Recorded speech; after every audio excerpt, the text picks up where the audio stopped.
Have you ever felt tired, even on a day when you finished many things?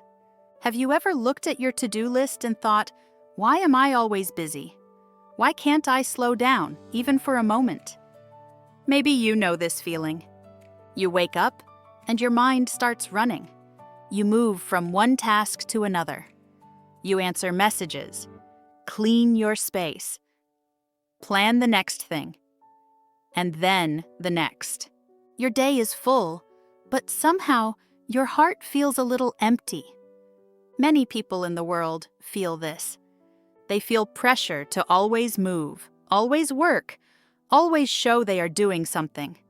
They think, if I stop, I will fall behind. Or, if I rest, people will think I am lazy. So they stay busy. Not because they want to, but because they feel they must. But what if this constant busyness is not just a habit? What if it starts to feel like a kind of addiction? A strong need to keep going, even when your body and your heart are asking for rest. In this episode, we will explore this idea together. We will talk in simple English, with soft words and a slow rhythm. You will understand why busyness can take control of your life, how it affects your mind, and how you can gently step back and breathe again. You don't need big words. You just need open ears and an open heart. Let's begin. What busyness addiction means. Let's begin by talking about one simple idea. Sometimes being busy all the time feels normal.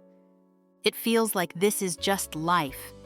But for many people, busyness becomes something deeper, something stronger, something that feels almost like an addiction. Busyness addiction means this: you always need to do something.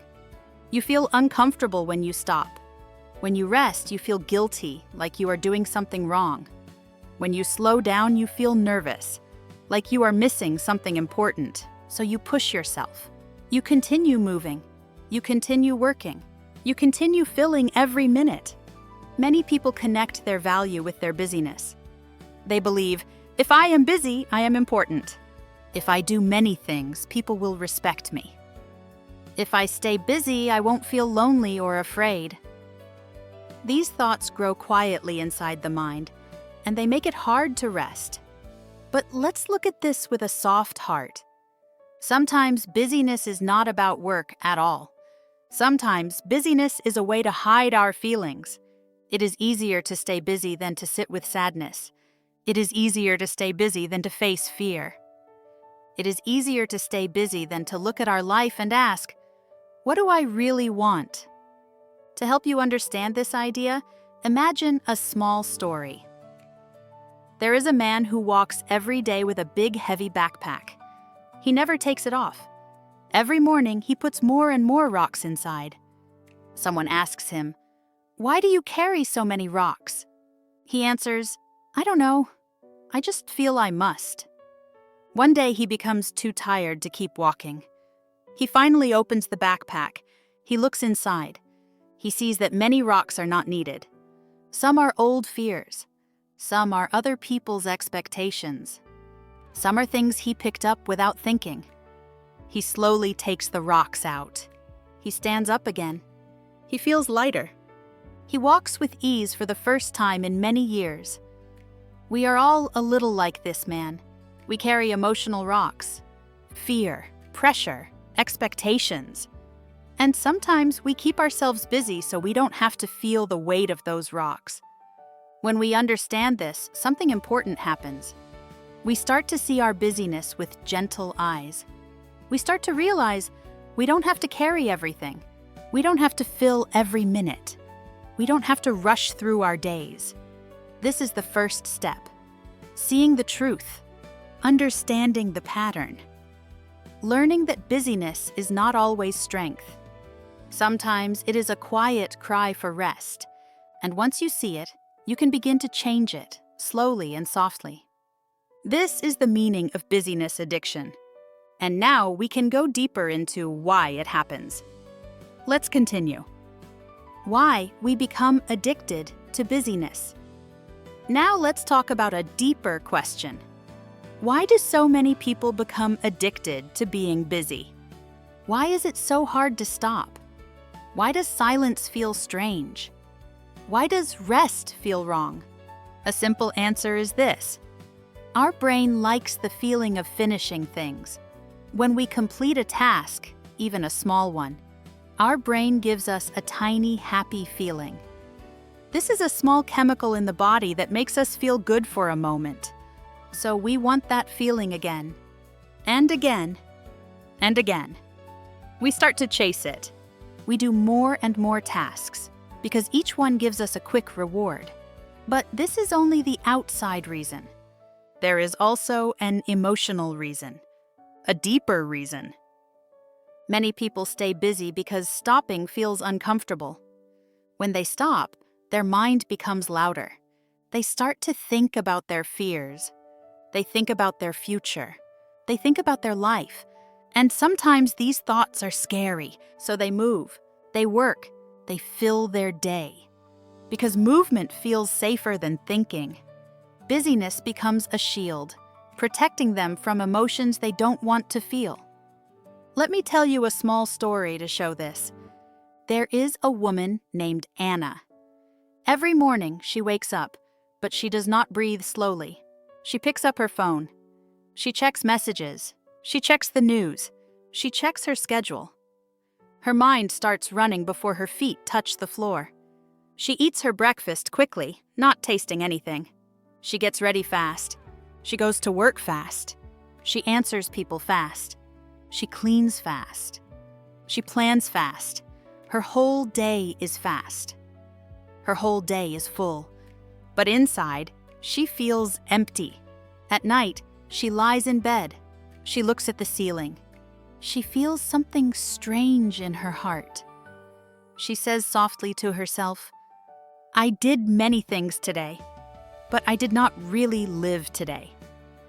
Anna is not alone. Many people live like this, busy on the outside, empty on the inside, moving fast, but not feeling alive. Why does this happen? Because busyness covers the quiet voice inside us. The voice that asks, "Are you happy?" The voice that says, "Slow down." The voice that whispers, "You need care. You need rest." Our world teaches us to move quickly. It teaches us to show we are strong, active, productive. But real strength is not in doing everything. Real strength is in choosing what matters and letting go of what does not. Now let's look at something simple from psychology in very easy words. People need 3 things to feel good inside. First, freedom. This means the power to choose what you do. Second, skill. This means the feeling that you are good at something. Third, connection. This means feeling close to other people. When life does not give us these things, we often feel lost. We feel small. We feel unsure. So we use busyness to fill the empty space. We use busyness to feel important, even for a moment. We use busyness to escape the feeling of being alone. But this does not make us happy. It only makes us tired. This is why busyness becomes so strong. It gives quick rewards. It hides painful feelings. It helps us avoid the truth. And slowly, without noticing, we become addicted to always moving. Understanding this is powerful. When you know why you stay busy, you can gently begin to change. You can learn to stop running from your feelings. You can learn to listen to your own heart again. You can learn to walk through life instead of rushing through it. And now, with this understanding, we can talk about something even more important: how to break the cycle, how to step out of constant busyness, and how to find a softer way to live. Let's continue. How to break the cycle and slow down. Now that we understand why busyness feels so strong, let's talk about something even more important. How do we break this cycle? How do we slow down, even when our mind tells us to keep going? How do we learn to live with more peace? The first thing to remember is very simple. Change does not need big steps. Change does not need huge energy. Change begins with small, soft movements of the heart. You do not need to fix your whole life. You only need one small, slow step today. Let's talk about some gentle steps you can take. One simple step is this. Take one quiet minute, just one. Sit down. Put your phone away. Rest your hands. Rest your eyes. Take a slow breath in. Take a slow breath out. Nothing more. No goals, no tasks, no pressure. Just one quiet minute in your day. This small moment teaches your body that rest is safe. It teaches your mind that silence is okay. It teaches your heart that you do not need to run all the time. One quiet minute can slowly open the door to peace. Another gentle step is to think about the rocks you carry, like the man in the story. Take a moment and think of 3 things that feel heavy in your life. Maybe it is fear. Maybe it is pressure from your family. Maybe it is the feeling that you must be perfect. Maybe it is the belief that you must do everything alone. Say their names softly in your mind. Now imagine putting these rocks down, one by one. Imagine your shoulders becoming lighter. Imagine your steps becoming softer. Imagine your day feeling more open and free. You don't have to let go of everything at once. Just start with one rock today. One heavy thought.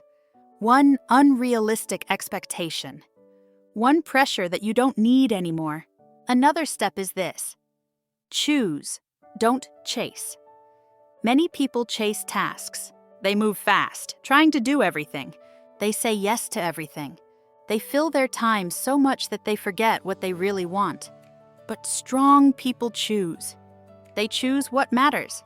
They choose what helps their heart. They choose what brings meaning, not noise. Before you do something, ask yourself one simple question. Do I want this? Or do I just feel I must? This question can change your whole day. It can help you make gentle, honest choices. Now let me share a short story to show why choosing matters. A student visits a wise teacher. The student talks and talks about problems. The teacher listens quietly, then begins to pour tea into the student's cup. The cup becomes full, but the teacher keeps pouring. The tea begins to spill everywhere. The student says, "Stop, the cup is full."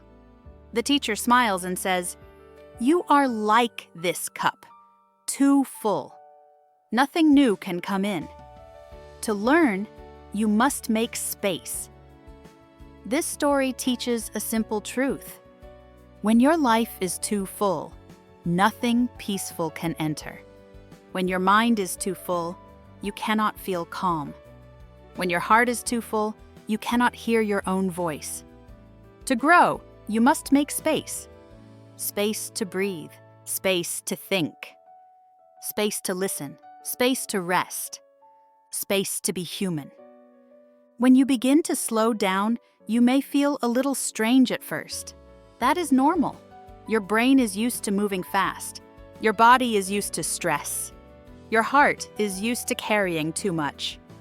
So slowing down may feel unfamiliar, but slowly, with gentle practice, your mind will relax. Your body will feel lighter. Your heart will grow softer. You do not need perfection. You only need honesty. You only need kindness. You only need patience with yourself. You are allowed to rest. You are allowed to breathe. You are allowed to choose a slower life. Breaking the busyness cycle is not about doing nothing. It is about doing things with intention. It is about choosing tasks that matter. It is about listening to your inner voice. It is about living, not just moving. And now that we understand how to slow down, we can explore something deeper. How to build a healthier rhythm for your life. A rhythm with space. A rhythm with meaning. A rhythm where you can finally feel alive again. Let's continue. Building a healthier rhythm. Now that we have talked about slowing down, let's look at something even more important. How to build a healthier rhythm for your life. A rhythm that feels natural. A rhythm that feels kind. A rhythm that gives you space to breathe, think, and feel connected again. Life is not a straight line. It is not a race. It is more like a gentle rhythm. Sometimes fast, sometimes slow, sometimes bright, sometimes quiet. And every part of this rhythm is important. But many people forget the slow part. They only live in the fast part. They work fast. They think fast. They move fast. Their days become full, but their hearts become empty. To live well, you must allow both parts, speed and silence, work and rest, movement and stillness. This is the natural rhythm of a healthy life. Let me share a simple idea from psychology in easy words. To make a change in your life, you need 3 things. First, you need can. This means you must be able to do it. You need the skill or the knowledge. For example, if you want to rest more, you may need to learn how to say no to some tasks. Second, you need chance. This means you need time and space to make the change. Maybe you need a quiet corner in your room. Maybe you need 10 minutes of free time in your morning. Maybe you need a softer plan for your day. Third, you need want. This means you truly want the change. You want peace more than stress. You want clarity more than confusion. You want meaning more than noise. When you have these 3 things, can, chance, and want, change becomes possible. Step by step, breath by breath. Now let's create a small picture in your mind. Imagine your day with more space. Imagine yourself walking slowly to the door in the morning, not rushing. Imagine drinking your tea or coffee with calm hands. Imagine doing your work with focus, without pressure. Imagine taking small breaks to stretch, breathe, and look outside. Imagine coming home with a soft heart, not a tired one. This is not a dream. This is a rhythm you can build. A rhythm that belongs to you. You don't need to change everything today. Just begin with one moment, one breath, one kind choice. And slowly your days will open. Your mind will soften. Your heart will feel lighter. A healthier rhythm is not about doing less. It is about living with intention. It is about giving yourself permission to be human. It is about choosing your life instead of letting life push you. You are learning something powerful. You are learning to create space in your day. And in that space, you can grow, heal, and feel alive again. Now let's move to the closing message. A simple, gentle reminder of what this episode is all about. As we come to the end of this episode, I want to leave you with a gentle thought. Life is not only about what you do. Life is also about who you become while you are doing it. Many people spend their days running from one task to another, trying to prove something. But the real journey is not outside. The real journey is inside. It is the journey of learning how your mind moves, how your heart speaks, and how your spirit grows. When you slow down, even for a moment, you open a small door inside yourself. Through that door, you can see your hopes, your feelings, your fears, your dreams. You can see the parts of you that you often ignore. You can see the human you truly are. Slowing down is not the end of movement. It is the beginning of awareness. It is the beginning of listening to life in a deeper way. It is the beginning of understanding what gives your days meaning. Busyness keeps your eyes on the surface of life. Stillness lets you see the depth. And in that depth, you discover something precious: yourself. You do not need to hurry to find your life. Your life is already here, waiting gently for you to notice it, waiting for you to breathe, waiting for you to be present. So as you step into the rest of your day, carry this soft truth with you. Every slow moment is a doorway. Every gentle breath is a beginning. And every time you choose presence over pressure, you return to the place where your real life is quietly unfolding. Thank you for listening. And remember, you are allowed to live softly. You are allowed to live deeply. You are allowed to live in your own rhythm.